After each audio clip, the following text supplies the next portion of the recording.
তো এই ভিডিওর মধ্যে আমি আপনাদেরকে বলবো, তো সিম্পলি সোজা রুল হচ্ছে কি আপনাদেরকে ক্লিন শেপে থাকতে লাগবে নাকি হচ্ছে ঘন দাড়িতে থাকার দরকার হবে। দেখো আমি ক্লিন শেপে থাকি না কেন কি, আমি যদি ঘন দাড়িতে থাকি তাহলে আমার লুকসটা একদমই আরও খারাপ দেখা যায় আর আমি জঙ্গলি শয়তান লাগে। আর যদি একদমই কমপ্লিট ক্লিন শেপের মধ্যে থাকি তাইলে পরে আমাকে মাকুন্দা শয়তানের মতন লাগে, একদমই দেখি না কেন কি আমার যে ফুটেজটা আমি দেখাচ্ছি ফুটেজের মধ্যে আপনারা দেখতে পারবেন যেখানে আমার দাড়িগুলো আছে ওই দাড়িগুলো একদমই হচ্ছে আমি ঘন চেষ্টা বিরাট কোহলির মতন করতে চাই কিন্তু হয় না। তো আমরা কিভাবে বুঝবো যে আমাদেরকে ক্লিন শেপের মধ্যে আসতে লাগবে না দাড়ি থাকার মধ্যে না মিডিল পার্টের মধ্যে থাকতে লাগবে?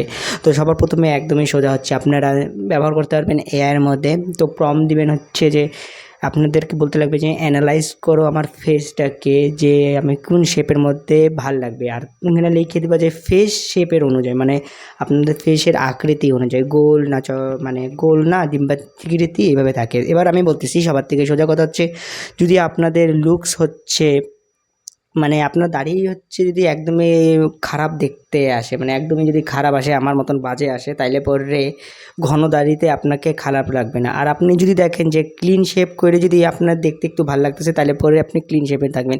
আমাকে না ক্লিন শেপে ভালো লাগে না বড় দাড়ি করে ভালো লাগে। আমি হচ্ছে সিম্পলি হচ্ছে দেখতে আরও যে আমি হচ্ছে মিডিলে থাকি, না ক্লিন শেপে থাকি না একদম ঘন দাড়ির মধ্যে, আমি ওইটার মাঝখানের মধ্যে থাকি।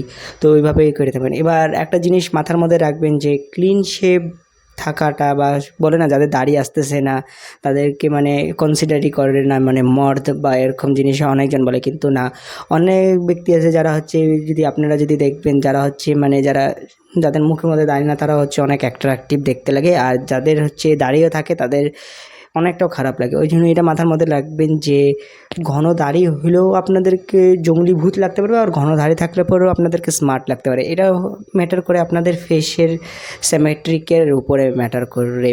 আর আপনারা চ্যাট জিপিটির মতো এটা দেখতে পারবেন যে কীভাবে করতে লাগে, তাহলে পরে আপনারা বুঝে যেতে পারবেন। তো আবার দেখা হচ্ছে